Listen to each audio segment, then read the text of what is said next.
Assalamualaikum warahmatullahi wabarakatuh. Nama Mahdalena, NPM 1951 020132 Prodi Perbankan Syariah. Kelas A semester 3. Di sini saya akan mempresentasikan makalah saya yang berjudul Plus minus distribusi ekonomi Islam. Baik, materi pertama akan disampaikan oleh saya sendiri. Langsung saja. Kontribusi ekonomi Islam dalam pembangunan ekonomi nasional, pengertian pembangunan ekonomi dalam berdasarkan pemahaman terhadap syariah bersumber dari Al-Quran dan Hadis, dengan penekanan bahwa keberhasilan pembangunan harus disertai pengetahuan tentang konsep-konsep pengetahuan klasik dan modern serta pengaman negara-negara yang telah berhasil dalam melakukan pembangunan berdasarkan pengertian. Maka pertumbuhan ekonomi menurut Islam merupakan hal yang syarat nilai suatu peningkatan yang dalam oleh faktor produksi tidak dianggap sebagai pertumbuhan ekonomi. Jika produksi tersebut misalnya memasukkan barang-barang yang terbukti memberikan efek buruk dan membahayakan manusia. Selanjutnya, sejarah berdirinya ekonomi Islam, yaitu sebenarnya aksi maupun pemikiran tentang ekonomi berdasarkan Islam memiliki sejarah yang amat panjang. Pada sekitar tahun 1911 telah berdiri organisasi Serikat Islam atau SDI yang beranggotakan tokoh-tokoh atau intelektual, dan pada awal 1997 terjadi kasus ekonomi yang dimana di Indonesia berdampak besar terhadap goncangan dan perbankan yang berakhir likuidasi pada sejumlah bank Islam. Outer bank syariah muamalah bertambah semakin pesat. Dan selanjutnya yaitu kendala perbankan syariah, yaitu yang dimana banyak tantangan dan permasalahan yang dihadapi dalam perkembangan bank syariah berkaitan dengan penerapan suatu sistem perbankan yang baru yang mempunyai sejumlah perbedaan prinsip dari sistem keuntungan yang dominan dan telah berkembang pesat di Indonesia.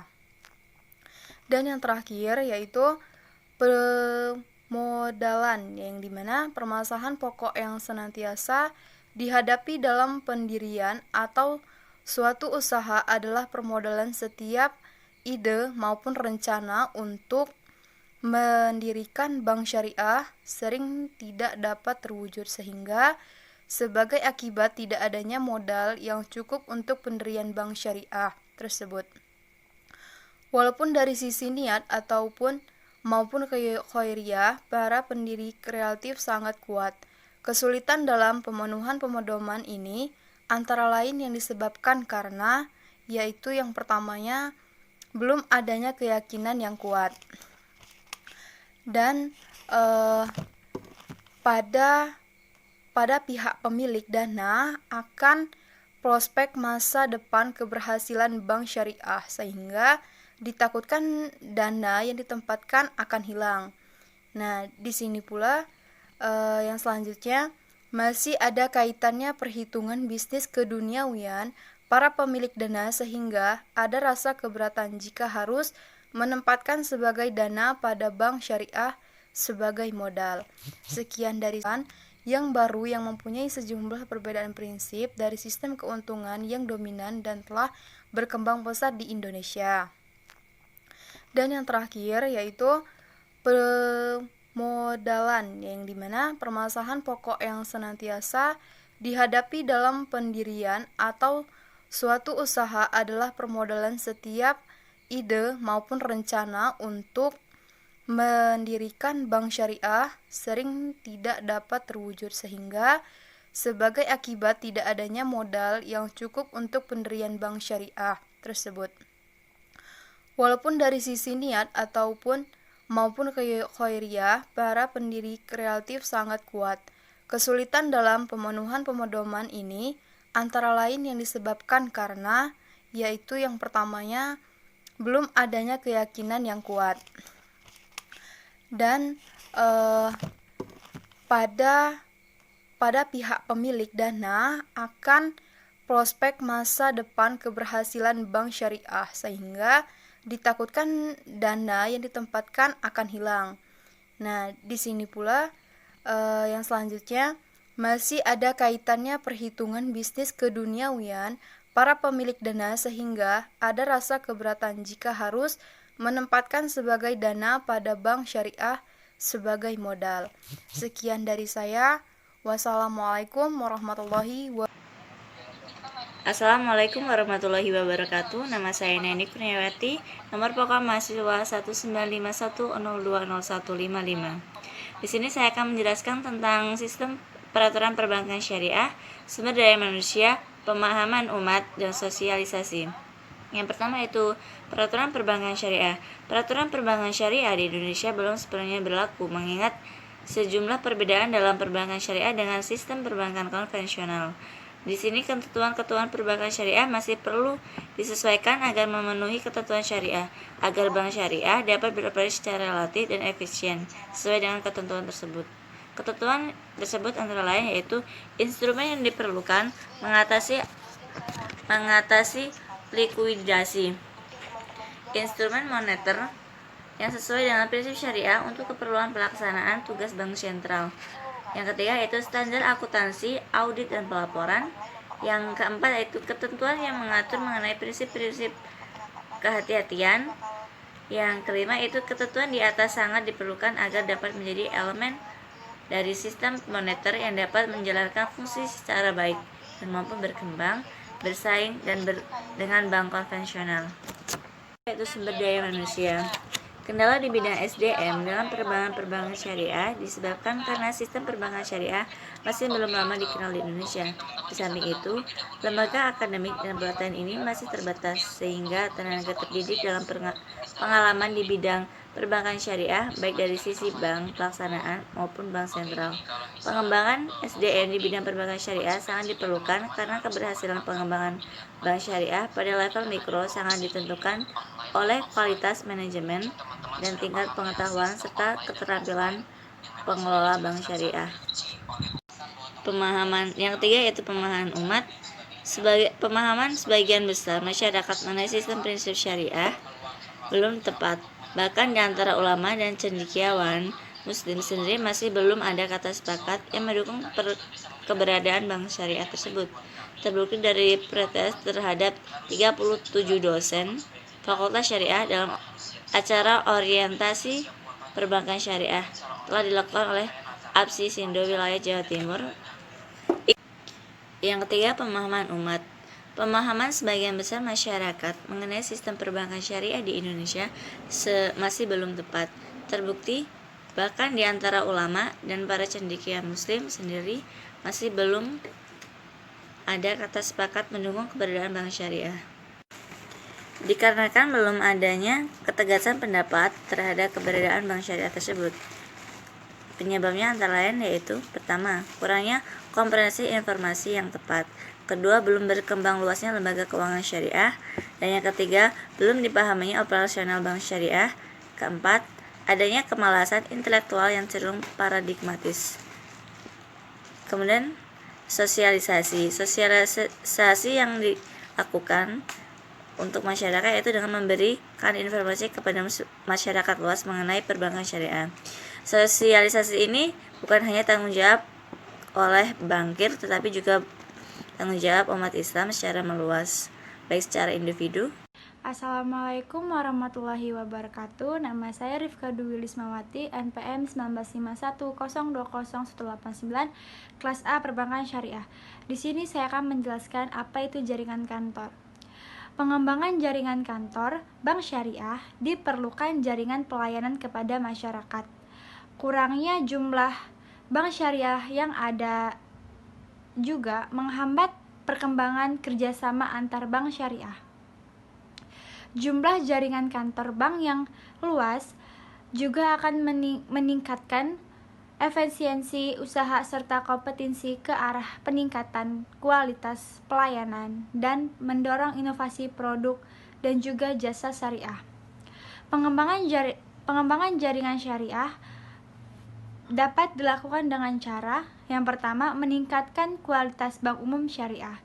Yang kedua, perubahan kegiatan usaha bank konvensional. Ketiga, pembukaan kantor cabang syariah.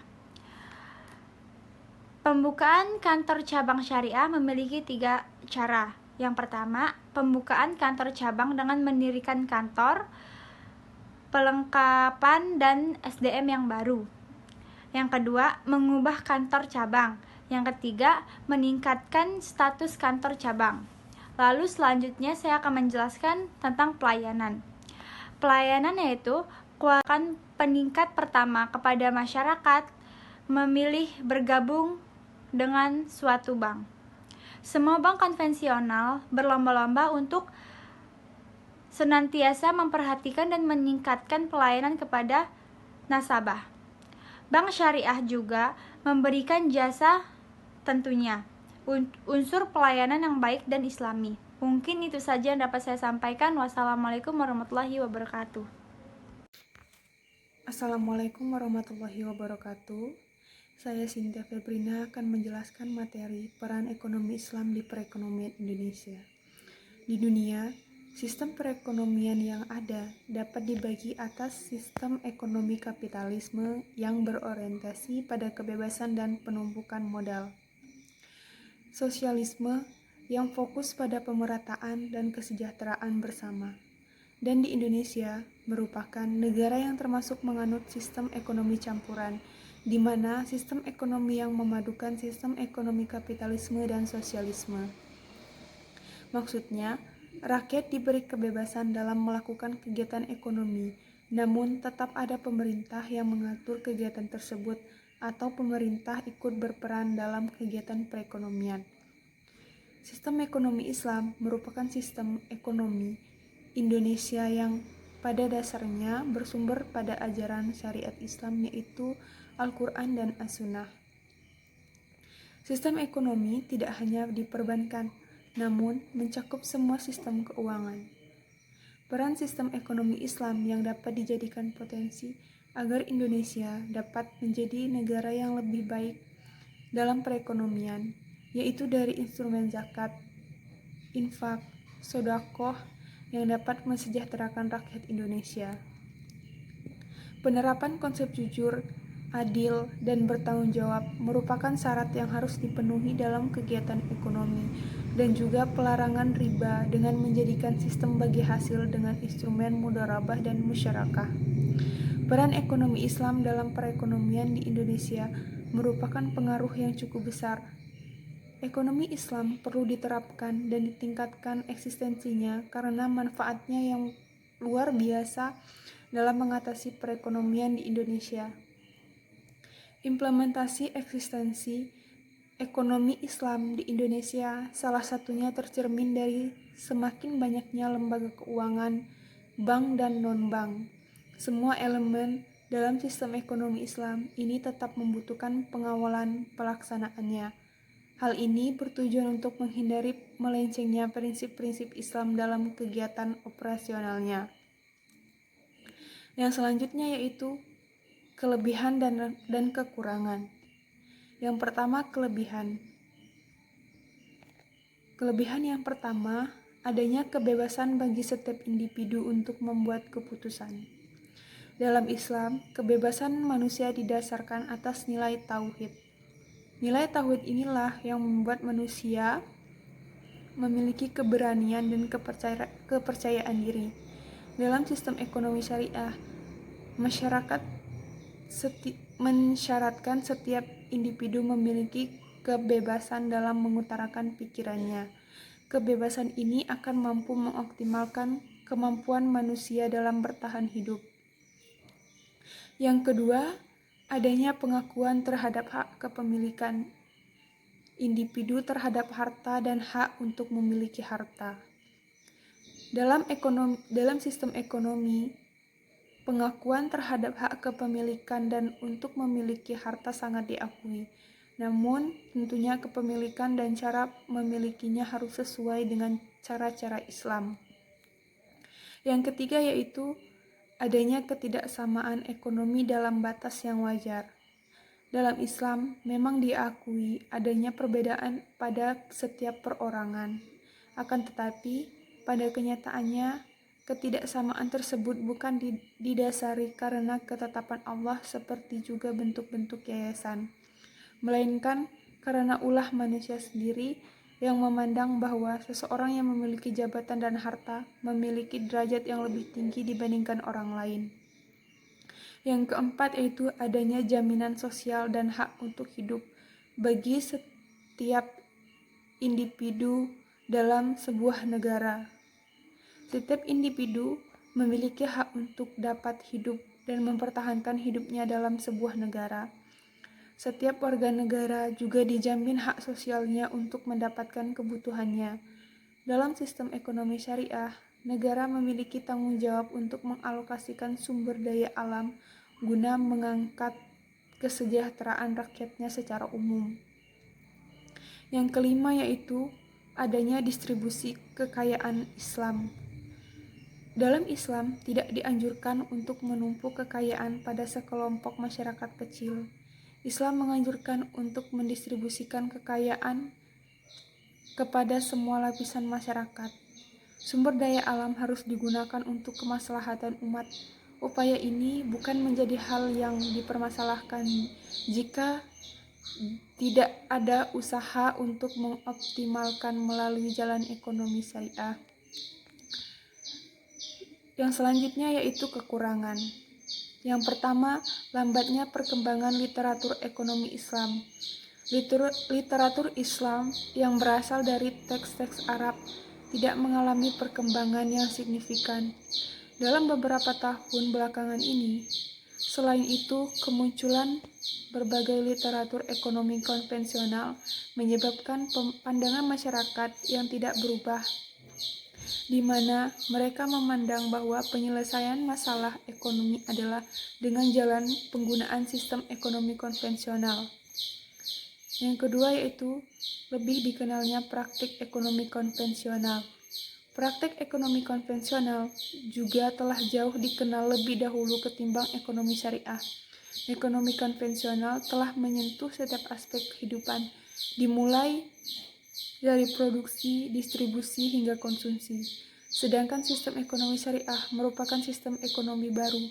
Tentunya akan sedikit sulit untuk memaksakan paham ini masuk. 3. Kurangnya pengetahuan sejarah tentang ekonomi Islam. Yang keempat, pendidikan masyarakat yang masih mengedepankan materialisme.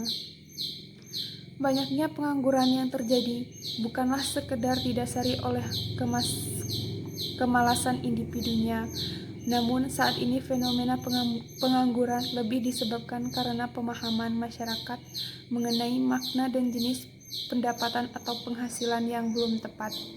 Yang kelima, tidak adanya representasi ideal negara yang menggunakan sistem ekonomi ini.